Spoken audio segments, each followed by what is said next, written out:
Hi there. If you are on, I hope I am live and up and running because it has been crazy trying to get it started. Not even sure if I'm up yet, so we're just going to see what's going on. Um, we're going to see. We're going to go and see. I'm not sure which page I'm on. If anybody can see me, let me know. Send me a message and I'm going to tell you what's going on. Can So we're supposed to have guests on tonight. So we did a big push to make things work. Technical difficulties have been the thing today. Have not been able to make this work. So I'm trying again, and we're going to go. Um, if you see me now, respond and let me know. I am not sure. It says I'm live. I hope I am. Okay. I see somebody just joined. So tell me, you can see me on my Able Counseling and Consulting page? If so, somebody just say yes, and I'll keep going. I'll know where I'm broadcasting from. Am I on Able Counseling and Consulting, or am I on my personal page? Can you let me know? I'm on. It says you are, but what page are you seeing me on? Able Counseling and Consulting or on my personal page? Somebody let me know. Okay. Trying to figure out where I'm broadcasting from because, as I said, we've had multiple technical difficulties, but we are going to move on. And we're definitely going to start with breathing because Lord knows I need it. I thank you, Eugene. You let me know that I am broadcasting from um, page. So I want to put a note to let everybody know um, that due to technical difficulties, um, go to my personal page. And I couldn't spell my own name, W-Y-N, because to see thinking, teaching, thinking.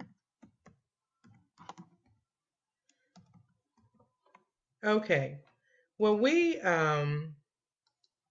I am one who doesn't like to give up. So I am not giving up, and um, we're going to stream from my personal page, and whoever's here, and hopefully some others can join. So we always like to start Thinking Thursday with some deep breaths to calm down, to center, and to figure out where we are for this day. And I will tell you, after working on this, I started trying to put things together to go live with a group of people. We started and it had 2 days of not of thinking it worked, and then at the last minute it didn't. So I invite you all to take in a deep breath, breathe in, breathe out, breathe in, breathe out. One more breath, breathe in and breathe out. And for those of you who may have never been here before, let me explain why we start off with breathing. Um, Oxygen is food for the brain, and when you're taking in deep breaths, you're allowing more oxygen to get to your brain. So, why is that important?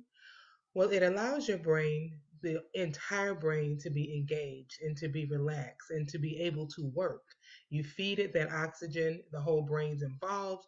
You get oxygen to that temporal lobe, which is your rational part of your brain, and you are engaged and you're ready to work. It can calm you down. For those who suffer with high blood pressure, I will tell you that you can practice deep breathing, and for some, it lowers your blood pressure. I was doing a class with senior citizens years ago, and it's a full relaxation exercise. But what we did, we had everyone in the room. Practice the deep breathing, do a mere 3 minutes of relaxation, and everyone in the room, we took their blood pressure before and after, and everyone's blood pressure dropped a few points. I've worked with some clients and friends who use the deep breathing and relaxation as a means to just keep calm. And in this time of coronavirus and people being more anxious in general, this is definitely a time to practice keeping calm. So I encourage you that when things get crazy, this is a time to just practice being calm. And as I said, today, trying to make this work, I worked 3 hours straight last night after seeing clients all day until I couldn't do anymore and it stopped working. We worked today off. I had someone else working on it. He started last night, but we're going to press on. I was asked to talk about fear in the time of coronavirus and to speak to that from a spiritual point of view, from a Christian point of view. What do you do with this fear? Um, those who know me and have ever heard my voicemail that I never check, my message says fear and faith cannot exist in the same space. Well, so someone asked me, so are you saying that if I have fear, I don't have faith? And I say, not exactly. If you think about it, we all wear different hats at one time. And you can be in one spot and in another, and you're back and forth. So I see it this way. Just because I have faith doesn't mean I won't ever have fear. What it means is, which one am I going to let control me? Am I going to let the fear take over and I'm going to live in that moment of fear? Or am I going to let the faith take over and say, yes, I have fear, but faith, you need to come and take over? And it does become a choice, a conscious choice, and it is a daily choice. It is not that you wake up one morning and say, I'm not going to have any fear. I am good. Life is great. Okay, that might be that moment. Later that day, it might be very different. When you're able to, when you want to walk in faith and not fear, as I said, you're making a conscious choice. You're able to say, okay, this is how I'm going to handle it. I'm turning my fear over to my faith. So they're not in the same space because one is going to rule. You will have both of them, and you may wake up one day in fear, wake up the next day in faith, or they can alternate throughout the day. But you make the choice to say, which one am I going to let take over? In dealing with this whole situation with coronavirus, there are reasons, yes, to have fear. But as I said, which are we going to let take over? But let's look at what would be some of those reasons you would walk in fear. Well, it's scary, plain and simple. We don't know what it means. We don't know. You hear wear the face mask when you go out, wear gloves, and I'm doing all of that. And then you hear we think it's going to make a difference. And so we all want to do what we can do to protect ourselves. So we are working on all of that. But what does that mean? What does that mean? We don't know, and that's the bottom line. So that's a big part of the fear is fear of the unknown. That I don't know. Um, another in another part of that would also be the anxiety.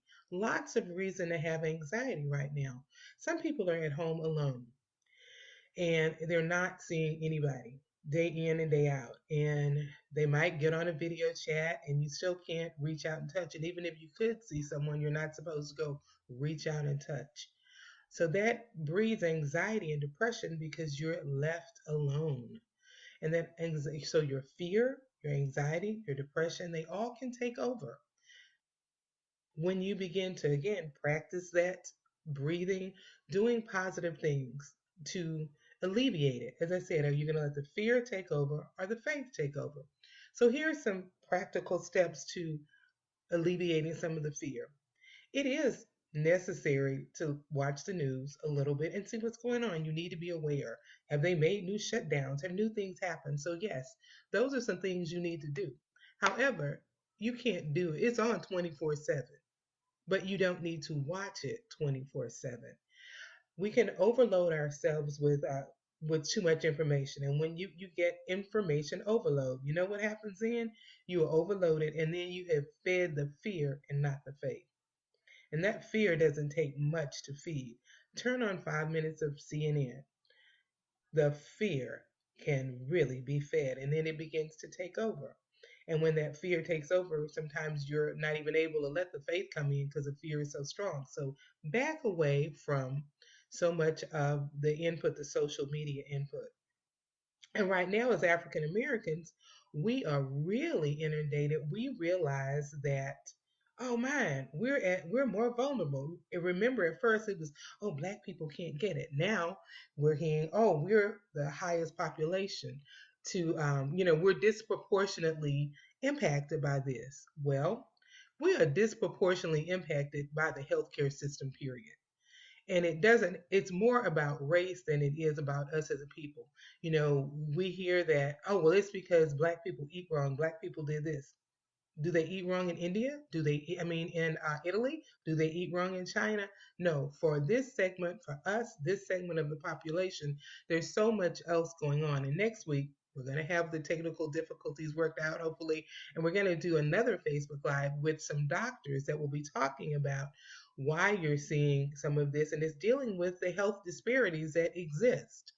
And because these health disparities already exist, we are going to find ourselves there. So that can be another source of fear, just thinking, I'll wake up black and look what happens.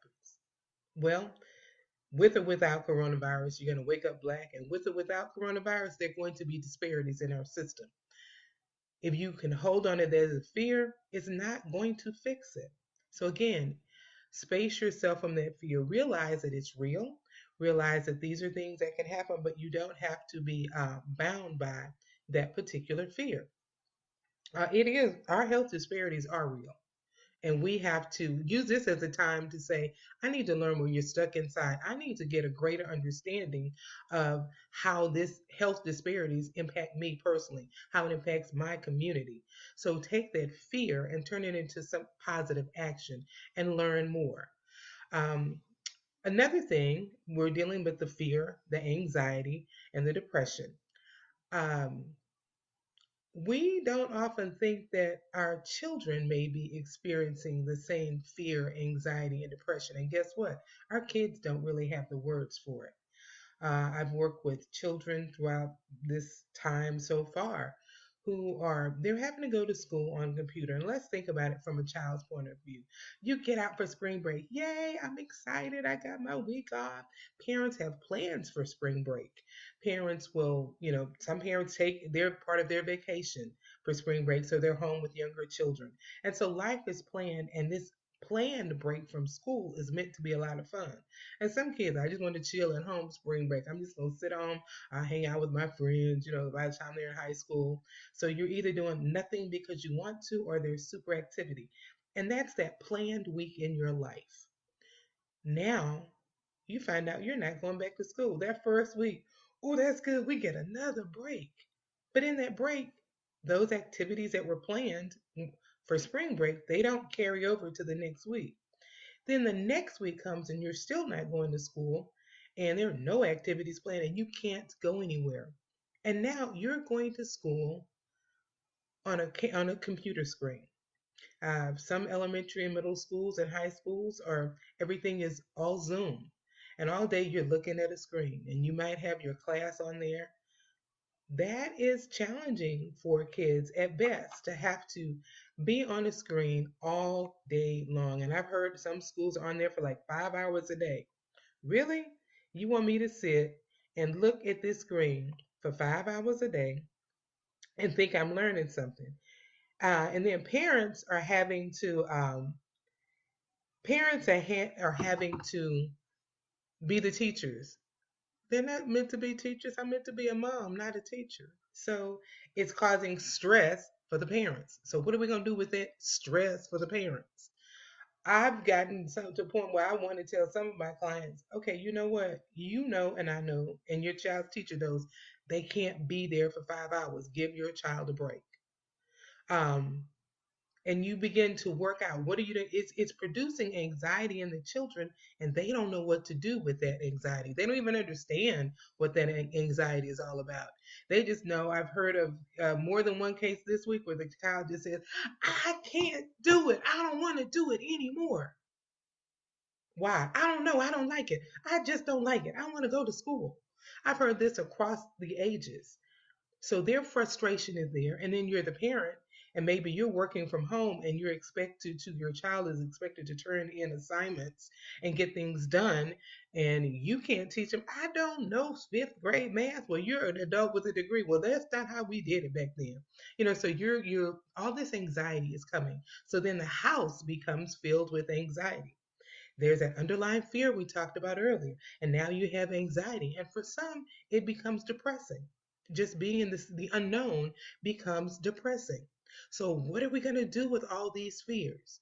That's where turn it off. If your child misses, if you find, for instance, your child is really totally stressing out behind this and they miss one day of video school, the world really isn't going to end. I have someone who just says, and their grandson is missing their friends.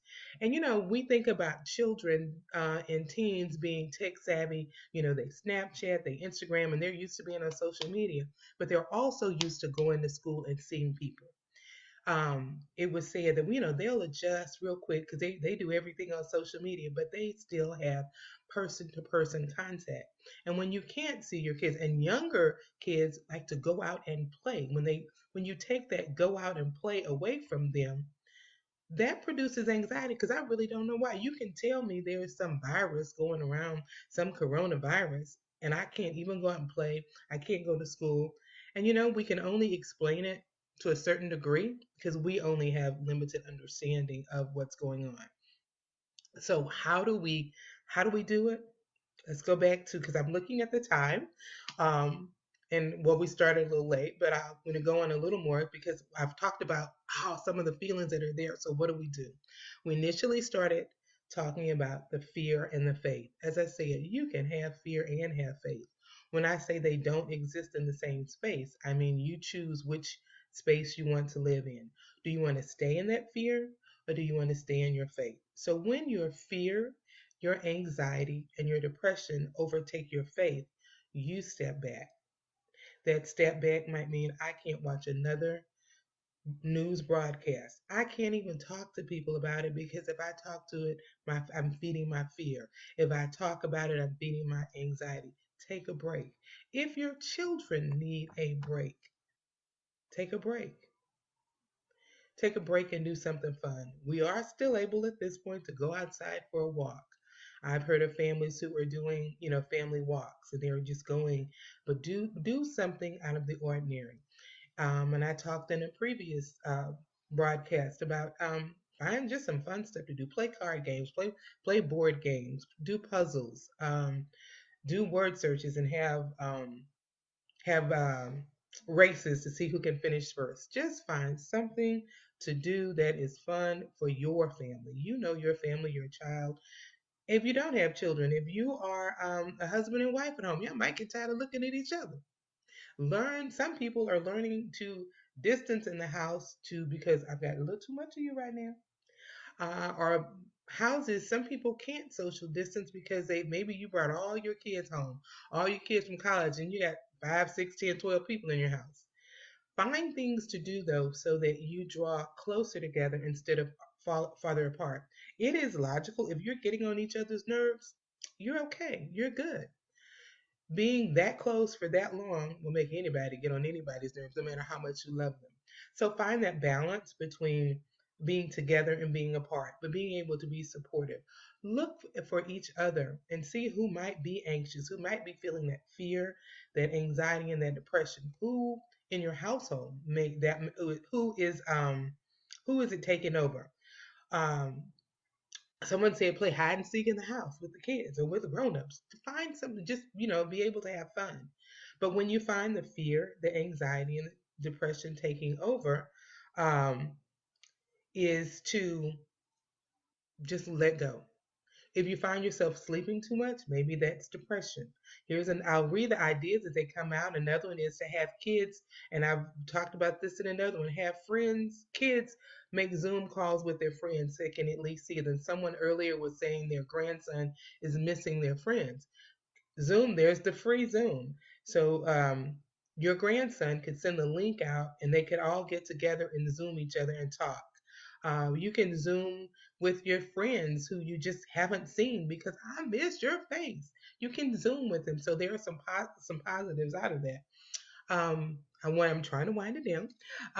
So those are some positive things to do. Back to overcoming just the fear, the anxiety, and the depression. You know you. Find friends to call. When you find that it's overtaking you, find someone to talk to. Um, and we talked earlier that to hit the spiritual part of it. Now it's time to get in the Word. There are a lot of people who say, I would study my Bible, but I just never have time. Now you have some time on your hand now. You're not running from here to there. Carve out some time now to work on your spiritual life. Let your spirit grow. That is the best way to let the faith overtake the fear, is to bring God into it. Bring in your faith, um, and let God talk to you. Read the Word. If you don't have a Bible, it's online, free. If you're watching me, that means you can access online, so you can do it. Someone else said that empty nesters can do stuff around the house together for those couples that might just be there, planting flowers, hanging pictures. What about cleaning out the garage? If you are at home, you can do those projects that you never had a chance to. I envy you. I still have to go to work every day, but I am thankful that I do have the job I have, and I'm able to work with people and help them. I'm doing therapy in this particular way. I'm still doing video therapy, not face to face, but I do have to leave every day. I'm not home. I don't get to do some of those projects, but my garage would love for me to clean it out. My son and I started a garden. We still got to work through it. But those projects you might have wanted to do, we're also going to paint the living room. So those things you may want to do, now's the time to do it. That can also alleviate the fear, the anxiety, and the depression because you're busy. When you start out doing something, when your hands are busy, your mind doesn't have time to be as depressed. So take that time. So, as I wound down a little bit, I'll just recap. As I said, you let your faith overcome your fear. Spend some time with God now that you have time and say, okay, Lord, I'm feeling a little anxious, feeling a little depressed, feeling real fearful. Give it over. Let God take it all. Keep busy, because when you keep busy, your brain doesn't have as much time to worry. Stay informed, but not over-informed. Um, Got my other point, but stay informed, but not over-informed. Get rest and eat healthy. Oh, yes, what I didn't mention yet is eat healthy. Why? Junk in, junk out. So as you and right now it's an easy time to junk in. That's not going to help you. What goes in comes out. So eat healthy, do healthy things to your body so that you're going to feel better. Um, we're out of time, and the night was a little scattered because we started out late, and even though my guests were not able to appear, I hope you got something out of this. And so remember, let your faith overcome your fear, and you've got this. So I encourage you all. We'll be on hopefully again next week, and we'll have a group of doctors that have some really good information we want to get to you. This will be on my Facebook page. So hopefully you see it and you'll get a chance to share it with others if you got something out of it. Thank you, and have a fearless, depressionless, anxietyless day. Bye now.